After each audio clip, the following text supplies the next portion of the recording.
Today, we're talking about Capital One acquiring Discover, Julian Assange making his final appeal to avoid extradition, an update on the war in Gaza, and other top news for Wednesday, February 21st. Stay informed while remaining focused on Christ with the pour-over today. Here's the quote of the day. Lent is a time for discipline, for confession, for honesty, not because God is mean or fault-finding or finger-pointing, but because he wants us to know the joy of being cleaned out, ready for all the good things he now has in store. N.T. Wright. Let's get started with some espresso shots. What's about to leave Capital One's wallet? $35.3 billion in stock. The company behind Samuel L. Jackson's Face has agreed to acquire Discover Financial Services. The combined company would be the largest U.S. credit card company by loan volume and give Capital One access to Discover's payment processing network, making it less reliant on Visa and MasterCard. It's expected to be completed around year's end, pending regulatory approval, and would divide shares 60-40 between Capital One and Discover shareholders.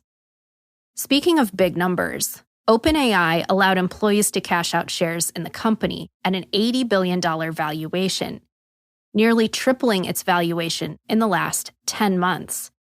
OpenAI also unveiled Sora, a text-to-video tool not yet available to the public, with a teaser video of a simple prompt being turned into a remarkably realistic clip.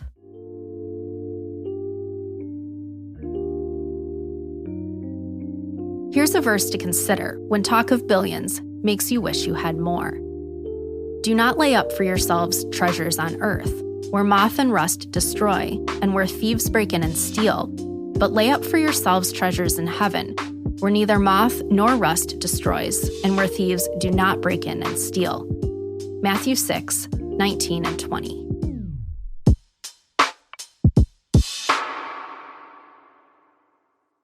WikiLeaks founder Julian Assange is making a final appeal to avoid extradition to the United States.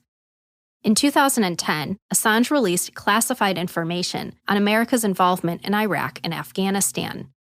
His supporters hailed him as a whistleblower exposing U.S. war crimes, but the United States government called it espionage. Since then, he's battled to remain in the UK to avoid charges. This hearing before London's High Court is his last hope. Assange's defense team says he's a journalist uncovering information, not a spy. Supporters argue that Uncle Sam won't give him a fair trial. Despite U.S. assurances to the contrary, his human rights are at risk, and that it sets a dangerous precedent for other journalists. If the appeal fails, Assange could be in the U.S. within weeks.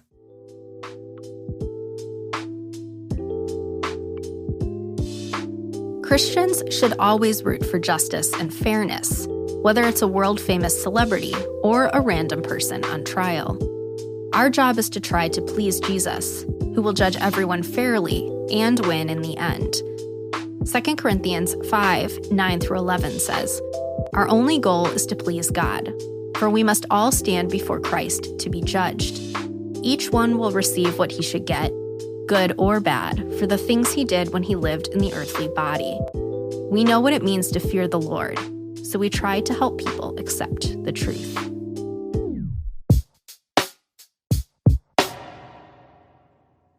Diplomatic solutions remain elusive in Gaza.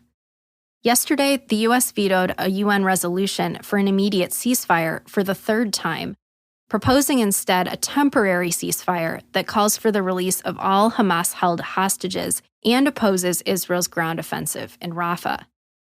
Voting on the counter-resolution will be delayed while negotiations continue. Speaking of, negotiators from Qatar said talks between Hamas and Israel aren't progressing, with Israel promising to expand the Rafah invasion if all hostages aren't released by Ramadan, March 10. Across the border, Egypt is preparing safe zones for Gaza refugees, despite worry of bringing regional neighbors into the conflict. Meanwhile, details continue to emerge after the Israeli Defense Forces, IDF, took over Nasser Hospital in southern Gaza, reportedly apprehending at least 100 Hamas terrorists and discovering weapons and unopened medicines addressed to Israeli hostages.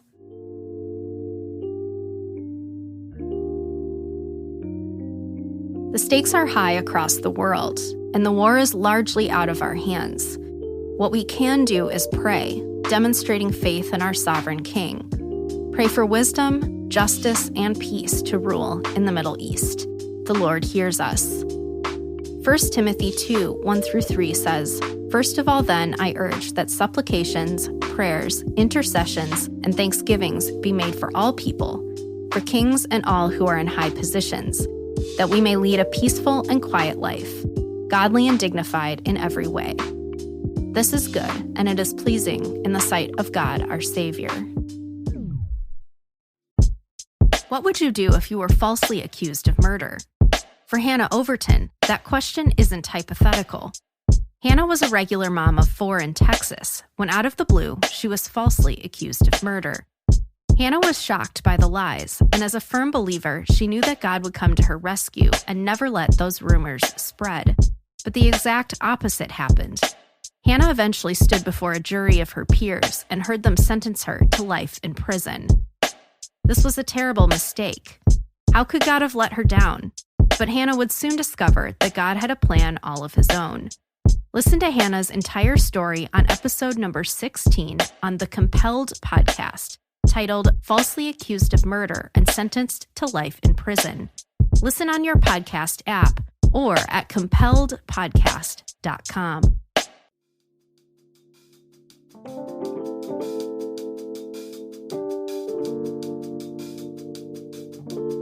In other brews, here's a rapid round of updates.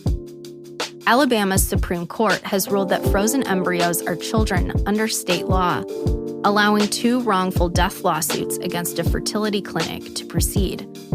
3 couples sued after their frozen embryos were accidentally dropped by a patient who wandered into the clinic's cryogenic nursery.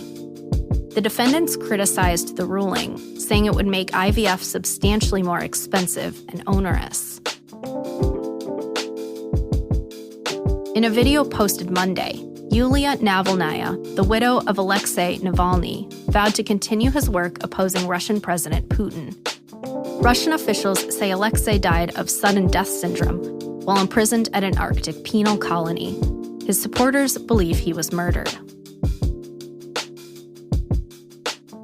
The largest study of COVID-vaccinated individuals to date, 99 million people across 8 countries, links the shots to a slight spike in neurological, blood, and heart conditions.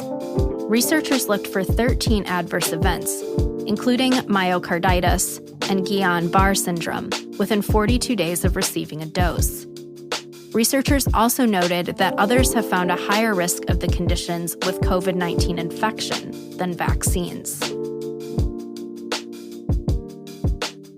Hundreds of farmers protesting in Prague? Check. Joining similar demonstrations in Poland, France, and Germany, Czech farmers drove tractors into the capital city on Monday to block traffic in protest of higher energy costs, bureaucratic challenges, and the EU's Green Deal. Czech Prime Minister Petr Fiala criticized the protest on X, saying the demonstration was more about politics than farming.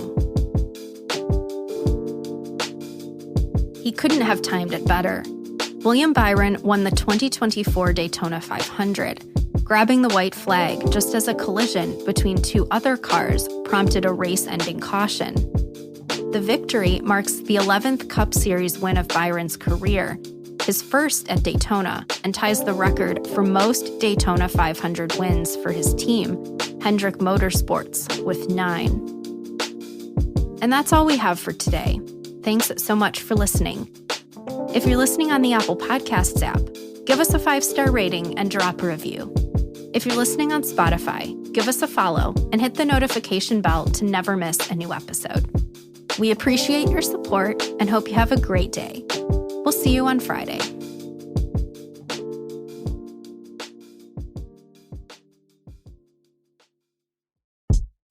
Most social media sells your data, peppers you with ads, and curates divisive content. Not Tuvu. Tuvu is wholesome social media built and moderated with the whole family in mind. Choose social media that uplifts rather than drains. Check out Tuvu, that's TUVU, at the link in our show notes. Hey, Jason here. Are you tired of culture wars too? If so, check out the Truth Over Tribe podcast. It's too liberal for conservatives and too conservative for liberals. Patrick, a personal friend of mine, and Keith discuss culture, news, and politics, all while seeking to follow the lamb, not the donkey or the elephant.